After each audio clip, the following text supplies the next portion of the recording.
இன்னைக்கு நாம துலாம் ராசிக்கு அடுத்து வரக்கூடிய ஒரு 15 நாட்கள் எப்பேற்பட்ட அற்புதமான பலன்களை தரப்போகுது அப்படிங்கிறத பற்றி தாங்க இந்த ஒரு வீடியோவில் பார்க்க போகிறோம்.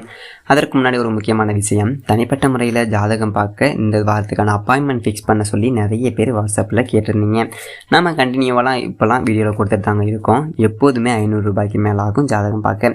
ஆனால் இந்த ஒரு மாதம் மட்டும் வெறும் 99 ரூபாய்க்கு தெளிவாகவும் விளக்கமாகவும் ஜாதகம் பார்த்து தரோங்க. தாழ்மையான வேண்டுகோள், இந்த நம்பருக்கு ஃபோன் கால் எதுவும் பண்ணவேன்னா ஜஸ்ட்டு உங்கள் வாட்ஸ்அப்பில் இருந்து மெசேஜ் அனுப்பினாலே போதுங்க. உங்களுக்கு தேவையான அனைத்து டீட்டெயிலுமே நம்ம டீமில் இருக்கிறவங்க கொடுத்துருவாங்க. அப்பாயின்மெண்ட் டேட் மற்றும் டைம் ஃபிக்ஸ் பண்ணதற்கு பிறகு அந்த நேரத்தில் நான் உங்களுக்கு ஃபோன் கால் பண்ணி ஜாதகம் பார்த்து பலன்கள் சொல்லிவிடுவேங்க. ஜஸ்ட்டு நீங்கள் வாட்ஸ்அப்பில் மெசேஜ் மட்டும் பண்ணாலே போதும், உங்களுக்கான டீட்டெயில் சொல்லிவிடுவாங்க. அப்போ நிறைய பேர் கேட்குறாங்க எவ்வளோ நேரம் ஆகும்னு சொல்லிட்டு. ஃபஸ்ட்டு நாம் ஜாதக கட்டத்தை பார்த்து ஜனன கால பலன்கள் அப்படிங்கிறத சொல்லிவிடுவோம். அதற்கு பிறகு இப்போ இருக்கக்கூடிய கிரகங்கள் அடிப்படையில் பலன்கள் சொல்லிவிடுவோம். அதுக்கப்புறமா உங்களுக்கு இருக்கக்கூடிய சந்தேகங்கள், கேள்விகள் இதெல்லாம் நீங்கள் கேட்கலாம். கடைசியாக எளிமையான பரிகாரங்கள் அப்படிங்கிறத சொல்லிவிடுவோம். இதில் இருந்தே உங்களுக்கு எல்லா டீட்டெயிலும் கிடைச்சிருங்க. கடைசியாக ஜாதகம் இல்லைனாலும் பரவாயில்ல, ஜஸ்ட் பிறந்த தேதி, நேரம், பிறந்த இடம் மட்டும் சொன்னாலே போதுங்க. நாங்கள் ஜாதகம் பார்த்து சொல்லிடுவோம். ஜஸ்ட்டு நீங்கள் வாட்ஸ்அப்பில் மெசேஜ் மட்டும் பண்ணுங்கள். நார்மல் கால் எதுவுமே பண்ண வேணாம். சரி, வாங்க நம்ம வீடியோக்குள்ளே போகலாம். நம்மளுடைய சேனலில் என்ன பதிவுகள்லாம் பார்த்து தெரிஞ்சுக்க போகிறோம் அப்படின்னு பார்த்தீங்க அப்படின்னா, ராசி சக்கரத்தில் 7வது ராசியாக இருக்கக்கூடிய துலாம் ராசி நேயர்கள் அனைவருக்குமே அடுத்து வரக்கூடிய ஒரு 15 நாட்களில் ஒரு சில விஷயங்கள் உங்கள் வாழ்க்கையில் நடக்க போகுதுங்க.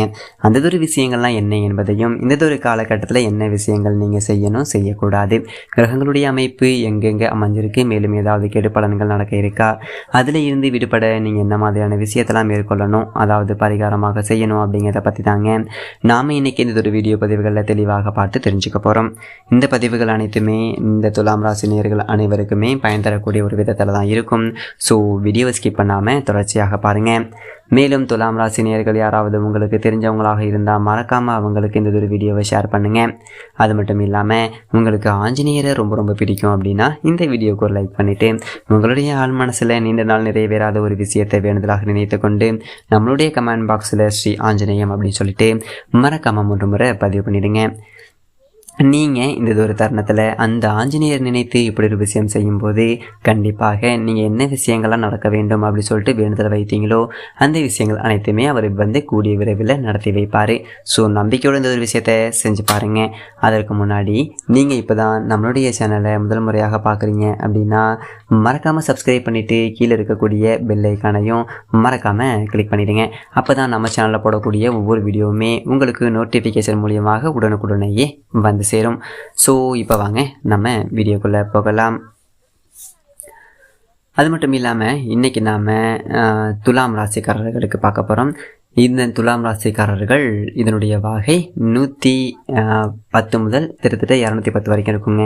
இந்த ஒரு ராசி சரராசி அப்படின்னு சொல்லிட்டு சொல்லப்படுதுங்க. அது மட்டும் இல்லாமல் இந்த ராசி காற்று ராசி, ஆண் ராசி. இதனுடைய அதிபதி சுக்கிர பகவான். அது மட்டும் இல்லாமல் தராசு வடிவத்தை உடைய ஒரு ராசியாக துலாம் ராசி இருக்குதுங்க. இந்த ஒரு ராசியில் சித்திரை நட்சத்திரத்தோட 1, 2 பாதங்கள், சுவாதி 1, 2, 3, 4 பாதங்கள், விசாகத்தினுடைய 1, 2, 3 பாதங்களும் அடங்கியிருக்குதுங்க. அது மட்டும் இல்லாமல் உடலில் அடிவயிறு, அதாவது சிறுநீரகத்தை குறிக்கக்கூடிய ஒரு ராசியாக இருக்குதுங்க. பொதுவாக இந்த ராசிக்காரவங்க மரபு வழி பழக்கங்களை கடைபிடிப்பவர்களாக இருப்பாங்க. பிறருக்கு உதவக்கூடிய ஒரு மனப்பான்மை உடையவர்களாகவும் காணப்படுவாங்க. பக்திமான்களாக இருப்பாங்க. நடுநிலையானவர்கள், ஆழ்ந்த சிந்தனையுள்ள உணர்வர்களாக காணப்படுவாங்க. சுக போகங்களை அனுபவிக்க ஆசைப்படுவாங்க. சிந்தனைவாதிகள். வெண்மை, பச்சை, நீலம் போன்றவை இவர்களுக்கு நன்மை தரக்கூடிய ஒரு நிறமங்களாக இருக்கும். மேலும் புதன், வெள்ளி, சனி போன்ற கிரகங்கள் நன்மை தரக்கூடிய ஒரு கிரகங்களாகவும் பார்க்கப்படுதுங்க. அதே போல் ஆடி, தை, மாசி, வைகாசி, ஆனி போன்ற தை மாதங்கள் நன்மை பயக்கக்கூடிய ஒரு மாதங்களாக இந்த ஒரு ராசிக்காரர்களுக்கு அமையப்பட்டிருக்கும்.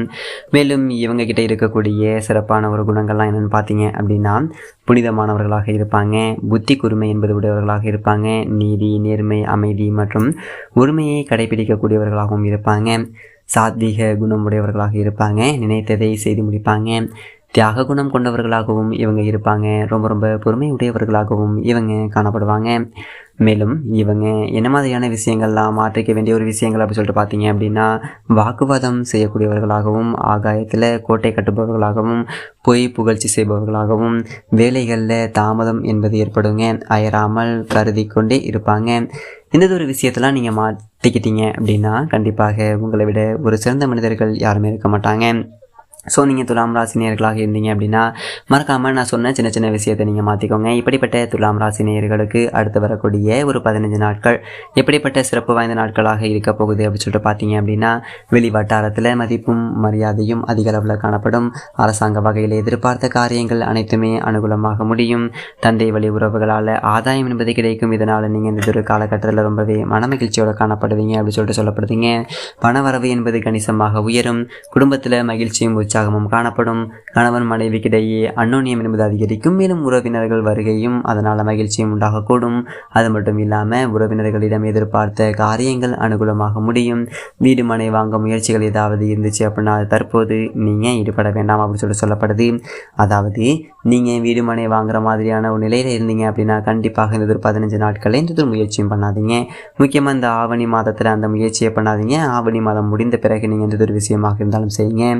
மேலும் புதிய முயற்சிகளில் வெற்றி கிடைக்கும். எதிரிகளுடைய தொல்லை என்பது இல்லாமல் போகும். அவர்களால் மறைமுக ஆதாயமும் கிடைக்கக்கூடும் அப்படின்னு சொல்லிட்டு சொல்லப்படுது. மேலும் முக்கியமான முடிவுகளை துணிச்சலோடு நீங்கள் எடுப்பீங்க. உங்களுடைய முயற்சிகளுக்கு மனைவி மற்றும் மகள் உள்ளிட்ட குடும்ப பெண்கள் பக்கபலமாக உங்களுக்கு இந்த ஒரு காலகட்டத்தில் கண்டிப்பாக இருப்பாங்க. அதில் எந்த ஒரு சந்தேகமும் கிடையாது.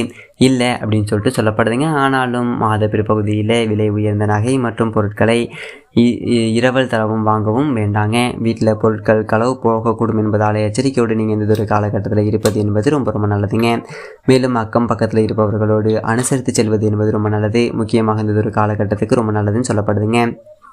உடல் ஆரோக்கியத்தில் மேம்பாடு என்பது இருக்கும். அலுவலகத்தில் ஓரளவுக்கு முன்னேற்றகரமான ஒரு சூழ்நிலை காணப்படுங்க. மேலும் எதிர்பார்த்த சலுகைகள் என்பது கிடைக்கும். சக ஊழியர்கள் உங்கள் பணிகளில் ஒத்துழைப்பு என்பது தருவாங்க. மேலும் உங்கள் கோரிக்கைகள் என்பது ஏற்றுக்கொள்ளப்படும். பதவி உயர்வு ஊதிய உயர்வு என்பது கிடைப்பதில் இருந்து வந்த தடைகள் அனைத்துமே இந்த ஒரு காலகட்டத்தில் நீங்குங்க. தொழில் மற்றும் வியாபாரத்தில் முன்னேற்றம் என்பது ஏற்படும். விற்பனையும் லாபமும் எதிர்பார்த்தபடி இருக்கக்கூடும். அரசாங்கத்திடம் எதிர்பார்த்த லைசன்ஸ் போன்ற விஷயங்களில் எளிதாக முடியும். வியாபாரத்தை விரிவுபடுத்தும் எண்ணம் இருந்தாலும் அதற்கான ஒரு முயற்சிகள் இந்த ஒரு வாரம் நீங்கள் ஈடுபடலாங்க. அது மட்டும் இல்லாமல் கலைத்துறையில் இருக்கக்கூடியவர்களுக்கு இந்த ஒரு 15 நாட்கள் எப்படி இருக்குன்னு பார்த்தீங்க அப்படின்னா, கலைத்துறையில் சேர்ந்தவர்களுக்கு இந்த ஒரு காலகட்டம் எதிர்பார்த்தபடி வாய்ப்புகள் என்பதை கிடைத்தாலும் சரியாக பயன்படுத்தி கொள்ள முடியாத ஒரு சூழ்நிலைகள் ஏற்படக்கூடுங்க. மாத பிற்பகுதியில் புதிய ஒப்பந்தங்கள் என்பது கையெழுத்தாகும். மேலும் மாணவ மற்றும் மாணவியருக்கு இந்த ஒரு காலகட்டம் எப்படி இருக்குன்னு பார்த்தீங்க அப்படின்னா, படிப்பில் ஆர்வம் அதிகரிக்கும். தேர்வுகளில் நல்லதொரு மதிப்பெண் பெறுவீங்க. ஆசிரியர்களுடைய பாராட்டுகள் மனதிற்கு மகிழ்ச்சியை கொடுக்கும் வகையில் கண்டிப்பாக உங்களுக்கு இருக்கும். போட்டி பந்தயங்களில் வெற்றி கிடைக்கும். மேலும் குடும்பத்தை நிர்வகிக்கக்கூடிய பெண்மணிகளுக்கு இந்த ஒரு 15 நாட்கள் என்ன மாதிரியான ஒரு மாற்றத்தை தரக்கூடிய ஒரு நாட்களாக இருக்க போகிறது அப்படின்னு பார்த்தீங்க அப்படின்னா, மாதத்தினுடைய பெரும்பகுதி மகிழ்ச்சி தருவதாக இருக்கக்கூடும். குறிப்பிட்ட இந்த ஒரு 15 நாட்கள் உங்களுக்கு ரொம்பவே மகிழ்ச்சி தரக்கூடிய ஒரு மாதமாகவும் நாட்களாகவும் அமையப்போகுது. கணவரிடம் எதிர்பார்த்த காரியங்களால் ஒரு அனுகூலமாக முடியும். உறவினர்களிடையே மதிப்பும் மரியாதையும் முதல்ல இருந்ததை விட இந்த ஒரு காலகட்டத்தில் அதிக அளவில் இருக்கக்கூடும். இதனால் நீங்கள் ரொம்பவே மன மகிழ்ச்சியோடு காணப்படுவீங்க. அலுவலகத்திற்கு செல்லக்கூடிய பெண்மணிகளுக்கு இந்த ஒரு காலகட்டம் எப்படி இருக்குன்னு பார்த்தீங்க அப்படின்னா, எதிர்பார்த்த சலுகைகள் என்பது கிடைக்க பெற்று ரொம்பவே மன மகிழ்ச்சியோட நீங்கள் இந்த ஒரு காலகட்டத்தில் காணப்படுவீங்க அப்படின்னு சொல்லிட்டு சொல்லப்படுதுங்க. மேலும் நீங்கள் என்னென்ன விஷயங்கள் இந்த ஒரு காலகட்டத்தில் பரிகாரமாக செய்யணும்னு பார்த்தீங்க அப்படின்னா, வியாழக்கிழமைகளில் தட்சிணாமூர்த்திக்கு வழிபாடு, ஞாயிற்றுக்கிழமைகளில் விநாயகருக்கு வழிபாடு செய்ய நல்லதொரு விஷயங்கள் உங்களுக்கு அனைத்துமே கைகூடி வரும் அப்படின்னு சொல்லிட்டு சொல்கிறாங்க. ஸோ நீங்கள் துலாம் ராசி நேயர்களாக இருந்தீங்க அப்படின்னா மறக்காமல் இந்த ஒரு விஷயத்தால் நீங்கள் தொடர்ந்து செஞ்சுட்டு வந்தீங்க அப்படின்னா கண்டிப்பாக உங்கள் வாழ்க்கையில் ஏதாவது நல்ல விதமான ஒரு மாற்றத்தை கூடிய விரைவில் நீங்கள் அடைவீங்க. ஸோ நம்பிக்கையோடு இந்த விஷயத்தை செஞ்சு பாருங்கள். மேலும் உங்களுக்கு அதிர்ஷ்டம் தரக்கூடிய ஒரு நாட்கள் ஆகஸ்ட் 21, 22, 23, 29 மற்றும் 30, செப்டம்பர் 1, 5, 7, 9, 10, 13. சந்திராஷ்டம தினங்கள் செப்டம்பர் 2, 3 அப்படி சொல்லிட்டு சொல்லப்படுதுங்க. இந்த தூர தேதியில் நீங்கள் ரொம்ப கவனமாக இருந்துக்கணும். முக்கியமாக பேச்சு வார்த்தைகளில் ரொம்ப கவனத்தை செலுத்தணும். புதுசாக ஏதாவது விஷயம் தொடங்குறீங்க அப்படின்னா அதிர்ஷ்டம் தரக்கூடிய ஒரு தேதிகளில் நான் சொல்லியிருப்பேன். அந்த ஒரு தேதிகளில் நீங்கள் தொடங்குங்க. அப்போது நீங்கள் அந்த ஒரு தேதியில் தொடர்ந்து அந்த விஷயத்தை நீங்கள் பண்ணீங்க அப்படின்னா மேலும் உங்களுக்கு மேன்மை என்பது கிடைக்கும். ஸோ மறக்காமல் நான் சொன்ன தேதிகளில் குறித்து வச்சு அந்தந்த தேதிக்கான ஒரு விஷயத்தை செய்யுங்க. என்ன நண்பர்களே, இந்த ஒரு வீடியோ பதிவுகளில் நாம் துலாம் ராசி நேயர்கள் அனைவருக்குமே அடுத்து வரக்கூடிய ஒரு 15 நாட்கள் எப்படிப்பட்ட ஒரு சிறப்பு வாய்ந்த ஒரு நாட்களாக அமையப் போகின்றது என்பதை பற்றி தெளிவாக இந்த ஒரு வீடியோவில் பார்த்துட்டு இருப்போங்க. இந்த ஒரு பதிவுகள் அனைத்துமே உங்களுக்கு பயன் கொடுக்கக்கூடிய ஒரு வகையில் தான் அமைய பெற்றிருக்கும். ஸோ வீடியோ பிடிச்சிருந்துச்சு அப்படின்னா லைக் பண்ணுங்கள், ஷேர் பண்ணுங்கள். அது மட்டும் இல்லாமல் உங்களுக்கு பழனி முருகனை ரொம்ப பிடிக்கும் அப்படின்னா இந்த வீடியோக்கு ஒரு லைக் பண்ணிவிட்டு உங்களுடைய ஆள் மனதில் நிறைவேறாத ஒரு விஷயத்தை வேண்டுதலாக நினைத்து கொண்டு நம்மளுடைய கமெண்ட் பாக்ஸில் பழனி ஆண்டவனுக்கு அரோகரா அல்லது ஜெய் ஸ்ரீராம் அப்படின்னு சொல்லிட்டு கூட மறக்காமல் பதிவு பண்ணுங்கள். நீங்கள் இந்த தருணத்தில் இந்த ஒரு இரு கடவுளையும் நினைத்து பிரவேசம் செய்யும்போது உங்கள் வாழ்க்கையில் மிகப்பெரிய ஒரு வெற்றி அப்படிங்கிறது கண்டிப்பாக நடக்கும்.